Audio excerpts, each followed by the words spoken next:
Jetter के रखकर आज फिर से इस चैनल में स्वागत है।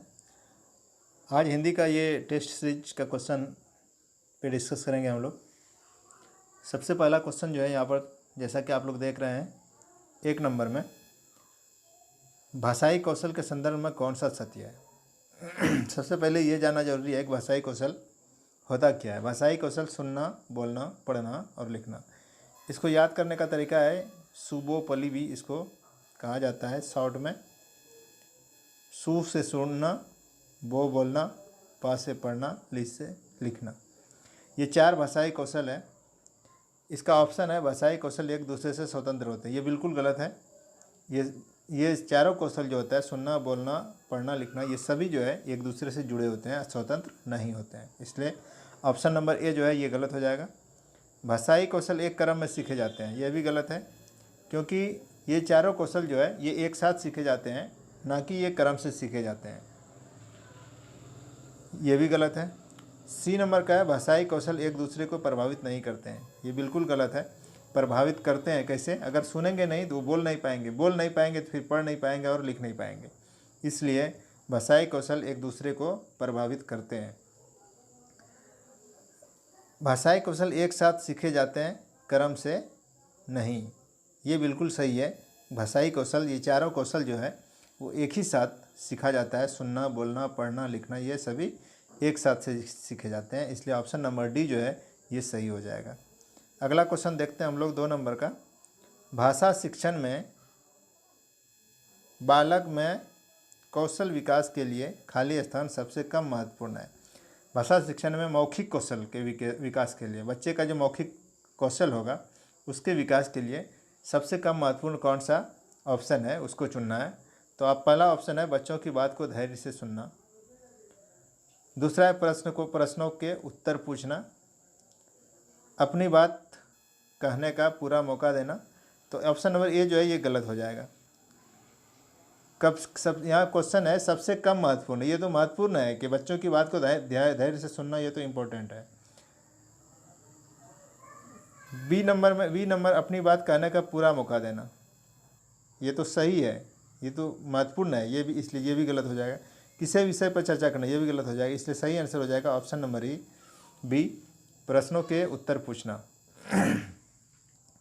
अगला क्वेश्चन देखते हैं हम लोग। तीसरा क्वेश्चन, भाषा विकास के संबंध में कौन सा कथन सत्य नहीं है।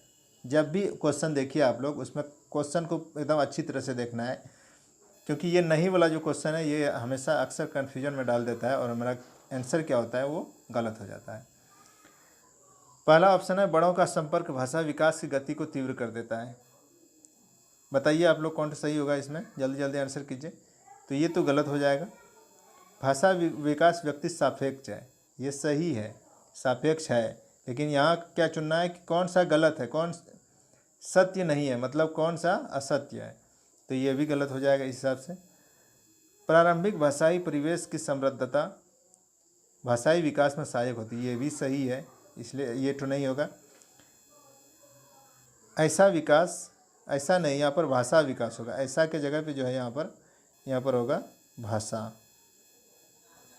भाषा विकास व्यक्ति निरपेक्ष है, ये बिल्कुल गलत है, इसलिए इसका आंसर हो जाएगा सही। ऑप्शन नंबर डी जो है सही हो जाएगा। ये गलत है, बाकी ये सभी सत्य है और ये सत्य, डी नंबर जो है सत्य नहीं है। अगला क्वेश्चन देखते हैं हम लोग 4 नंबर का। भाषा सीखने की कौन सी विधि मातृभाषा को मध्यस्थ बनाए बिना दूसरी भाषा को सीखने में सहायक होती है। भाषा कैसे द्विभाषी विधि से भी सीखा जाता है। अप्रत्यक्ष में, मतलब कोई भी बीच में भाषा नहीं आएगा, डायरेक्ट अगर उस विधि सीखता है भाषा तो उसी को कहते हैं अप्रत्यक्ष विधि। नहीं, इनडायरेक्ट रूप से सीखते हैं तो उसको कहते हैं अप्रत्यक्ष विधि। अनुवाद विधि, किसी चीज़ का अनुवाद किया जाता है।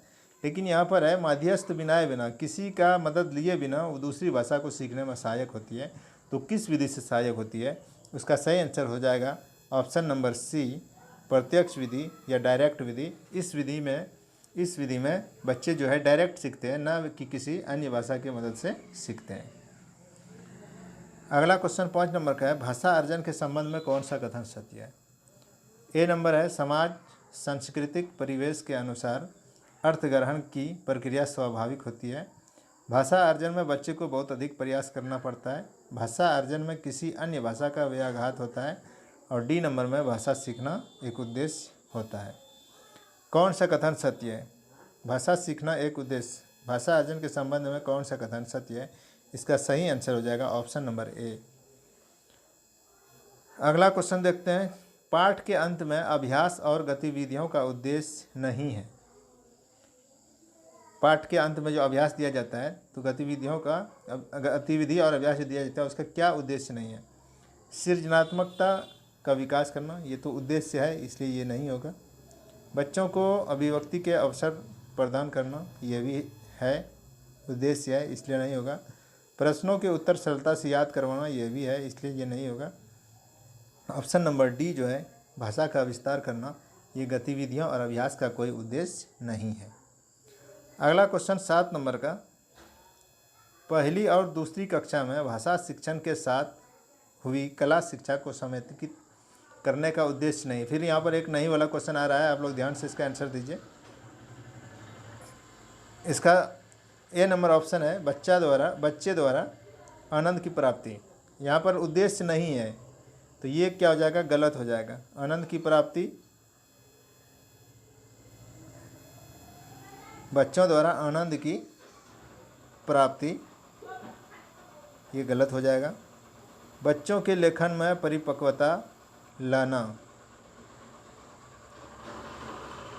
समेकित शिक्षण के साथ हुई कला शिक्षा को समेकित करने का उद्देश्य नहीं है, इसलिए ऑप्शन नंबर बी जो है ये सही हो जाएगा और ये जो है ये गलत हो जाएगा क्योंकि यहाँ पर नहीं है। तो बच्चे को कला से क्या आनंद भी आता है, रचनात्मकता का विकास होता है, चित्रों के माध्यम से अभिव्यक्ति का विकास होता है, ये सभी सही है, इसलिए ऑप्शन नंबर बी जो है ये क्या हो जाएगा? उद्देश्य इसका नहीं है। अगला क्वेश्चन हम देखते हैं 8 नंबर का। पठन पाठन के अंत में ऐसे अभ्यास एवं गतिविधियां हो जो ऑप्शन नंबर ए बच्चों को स्वयं कुछ करने और सीखने का अवसर प्रदान करें, केवल पाठ से संबंधित हो, पाठ पर बिल्कुल आधारित ना हो, सरल भाषा वाली हो। यहाँ देखिए इसका ऑप्शन, और जल्दी जल्दी आंसर कीजिए आप लोग। केवल पाठ से संबंधित हो, ये गलत हो जाएगा। पाठ पर बिल्कुल आधारित ना हो, ये भी गलत हो जाएगा। सरल भाषा वाली हो, ये भी गलत हो जाएगा। इसका सही आंसर हो जाएगा बच्चों को स्वयं कुछ करने और सीखने का अवसर प्रदान करे, ऐसा ही गतिविधि होना चाहिए। 9 नंबर का क्वेश्चन है। भाषा शिक्षण में खेल का सर्वाधिक महत्वपूर्ण स्थान है क्योंकि खेल भाषा को विस्तार देते हैं, खेल में आनंद आता है, खेल में शारीरिक विकास होता है, भाषा शिक्षक को कम श्रम करना पड़ता है। सबसे महत्वपूर्ण स्थान जो है वो क्या आता है? खेल से भी भाषा का विस्तार होता है, इसलिए ऑप्शन नंबर ए सही हो जाएगा। अगला क्वेश्चन है 10 नंबर का। प्राथमिक शिक्षक के रूप में आप सतत और व्यापक आकलन करते समय किसे सर्वोपरि मानते हैं? ऑप्शन नंबर ए लिखित प्रश्न पत्र, बी पाठ से देखकर सुलेख लिखना, सी बच्चों द्वारा विभिन्न संदर्भों में भाषा का प्रयोग क्षमता, कठिन शब्दों का स्रोत लेखन। इसका सटीक आंसर जो है 10 नंबर का जो सटीक आंसर है वो हो जाएगा ऑप्शन नंबर सी, बच्चों के द्वारा विभिन्न संदर्भों में भाषा प्रयोग की क्षमता। आज का क्लास यहीं पर समाप्त होते हैं। आप लोग इसका आंसर करके कमेंट ज़रूर कीजिएगा आपका कितना स्कोर आया, और मेरे चैनल को ज़्यादा से ज़्यादा शेयर कीजिए। और जो लोग मेरे चैनल पर नए हैं, नया देख रहे हैं, अब तक सब्सक्राइब नहीं किए हैं, वो जल्दी से जल्दी सब्सक्राइब कीजिएगा। जब तक के लिए मुझे आज्ञा दीजिए। मैं फिर से एक नया टॉपिक के साथ अगले दिन हाजिर होऊंगा। धन्यवाद।